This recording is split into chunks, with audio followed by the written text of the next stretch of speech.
पुनः युद्ध हुआ। लखन लाल ने इंद्रजीत का वध कर दिया। इंद्रजीत के वध के पश्चात में रावण ने कुंभकर्ण अपने भाई को जगाया। कुंभकर्ण भाई ने जागते ही रावण को डांट लगाई। रावण ने बताया कि मैं जानकी का हरण कर लाया हूं, अब लड़ाई चल रही है भयंकर, भैया अब आपको ही जाकर के युद्ध करना है। रावण था तो असुर, लेकिन परम विद्वान था। ऐसे ही कुंभकर्ण भी असुर होने के बाद भी बड़ा विद्वान था। उसने रावण को डांट लगाई, फटकार लगाई, अरे रावण, तूने हमारे पुलस्त ऋषि के कुल को कलंकित कर दिया। एक स्त्री का अपहरण करके ले आया और जगदम्बा हरि आन सठ अब चाहत कल्याण। अरे वो सीता नहीं है, वो साक्षात जगदम्बा है, और जगदम्बा का हरण करके ले आया। अब मूर्ख कल्याण चाहता है। जानकी कब काली बन करके तुम्हारे पूरे कुल को खा जाएगी तुम्हें पता नहीं चलेगा। लेकिन रावण ने कहा, देख ये भाई तो उपदेश दे रहा है, इसकी बुद्धि को खराब करो। बुद्धि खराब कैसे होगी? तुरंत महाराज मांस मदिरा आदि मंगवाए और भर भर करके मटका मदिरा पिलाई। बुद्धि नष्ट हो गई। युद्ध भूमि में जाते हुए रावण और कुंभकर्ण हृदय से मिले हैं। भैया अब हो सकता है आज के बाद हम नहीं मिले, या तो मैं राम को मार डालूंगा या राम मुझे मार डालेगा। कुंभकर्ण युद्ध करने के लिए गया कि अब भरे अंक भेंट मोहे भाई, लोचन सुभग करो में जाए। आज मेरे नेत्र भी सफल हो जाएंगे, क्योंकि युद्ध भूमि में राम के दर्शन मुझे मिलेंगे। युद्ध भूमि में कहते कुंभकर्ण पहुंचा तो सबसे पहले विभीषण आए। विभीषण समझाने आए, भैया युद्ध मत करो, आप भी हमारी तरफ आ जाओ। पर कुंभकर्ण भाई के धर्म को निभा रहा है, भ्रातृ धर्म का पालन करता है। मेरे बड़े भाई ने आज्ञा दी है युद्ध करने की, चाहे मेरे प्राण चले जाएं, चाहे वो सही है या गलत है, पर मैं अपने भाई के बताए हुए रास्ते पर चलूंगा। विभीषण, मैं तुझसे बहुत प्रसन्न हूं भैया कि धन्य धन्य ते धन्य विभीषण, तात भयो निश्चर कुलभूषण। हे विभीषण भैया तुम धन्य हो, तुम निश्चर कुल के भूषण हो। बहुत समझाया, लेकिन कुंभकर्ण ने कहा, भैया विभीषण अब हट जाओ मेरे सामने से, क्योंकि अब मृत्यु मेरे शीश पर मंडरा रही है। और ललकार लगाई, बड़े बड़े रीछ बानर भालुओं को मार मार करके खाने लगा, फेंकने लगा, उत्पात मचाने लगा। विशाल काय पर्वत के समान देहधारी कुंभकर्ण युद्ध करने लगा। और युद्ध, उस पावन युद्ध में भगवान प्रभु श्री राम ने अपने दिव्य बाणों से कुंभकर्ण के दोनों हाथों को काट दिया। दौड़ते हुए कुंभकर्ण के पैर काट दिए, फिर अंत में शीश को काटा। गिरते गिरते भी कुंभकर्ण बहुत सारे रीछ बानरों को अपने नीचे दबा करके मार दिया।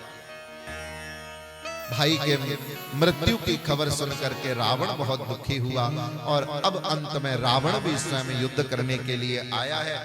और रावण जब युद्ध करने लगा तो रावण मर नहीं रहा है। बार बार भगवान शीश काट देते हैं, पुनः पुनः वो शीश उग आते हैं। लेकिन विभीषण ने आकर के प्रभु श्री राम से कहा कि नाभि कुंड पीयूष बस जाके, नाथ जियत रावण बल ताके। रावण की नाभि में अमृत का कुंड है। बोले नाथ, इसी वजह से ये दुष्ट मर नहीं रहा है, तो क्या करें? बोले नाभि के कुंड को, अमृत को सुखाना पड़ेगा। और एक साथ वो सूखेगा कैसे? जब एक साथ सारे हाथ पैर शीश कट जाएंगे रावण के, तो एक क्षण के लिए वो व्यथित हो जाएगा। उस समय देखो, राम जी ने सब जगह बाण मारे रावण के, लेकिन कहते हैं हृदय में बाण नहीं मार रहे राम जी। विभीषण कह रहे प्रभु इसके हृदय में बाण मारिए।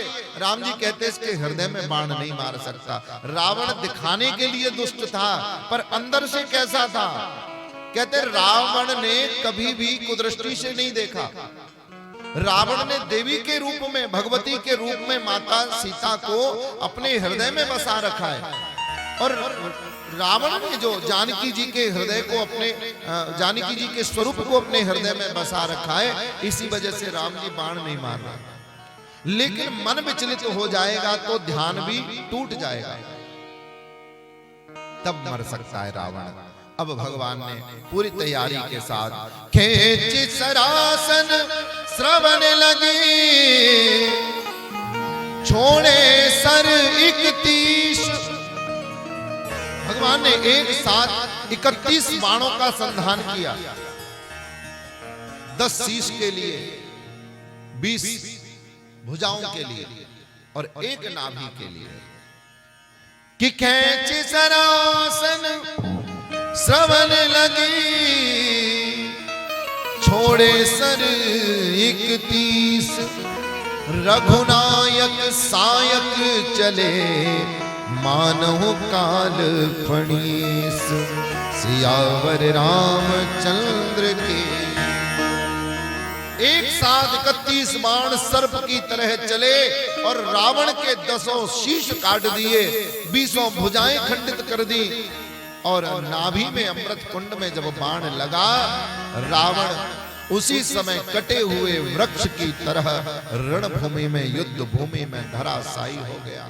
बोली राजा रामचंद्र भगवान की।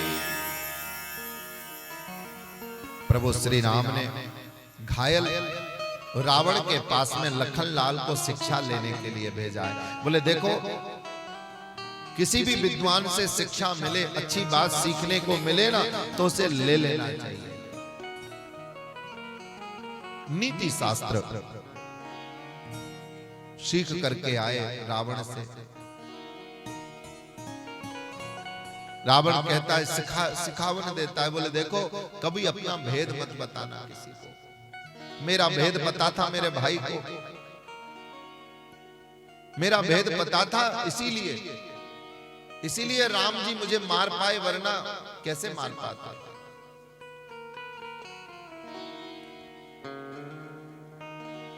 मैं आज हार गया क्योंकि मेरे भाई ने मेरा संग छोड़ दिया।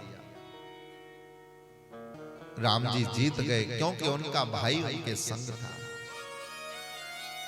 इसलिए मेरे भाई बहन, जीवन में हमेशा अगर जीतना है तो अपनों को संग लेकर के चलना, अपनों का संग निभाना।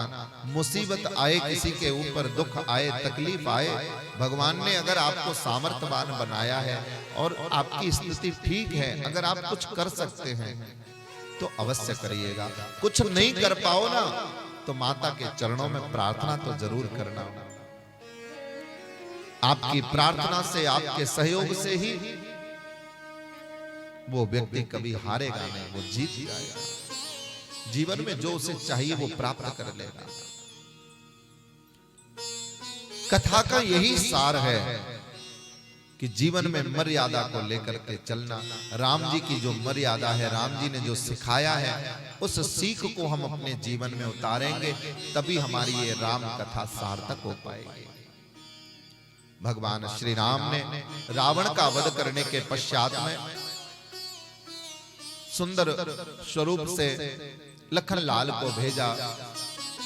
हनुमान जी के साथ में, सेना के साथ में जानकी मैया को लेकर के आया। असल में अशोक वाटिका में बैठी हुई माता जानकी, वो जानकी जी का एक प्रतिबिंब था।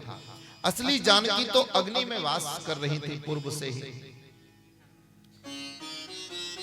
और पुनः उसी अग्नि से नकली छाया रूपी जानकी अग्नि के अंदर गई और असली जानकी अग्नि के अंदर से बाहर निकल करके आ गई। बोले सच्चिदानंद भगवान की।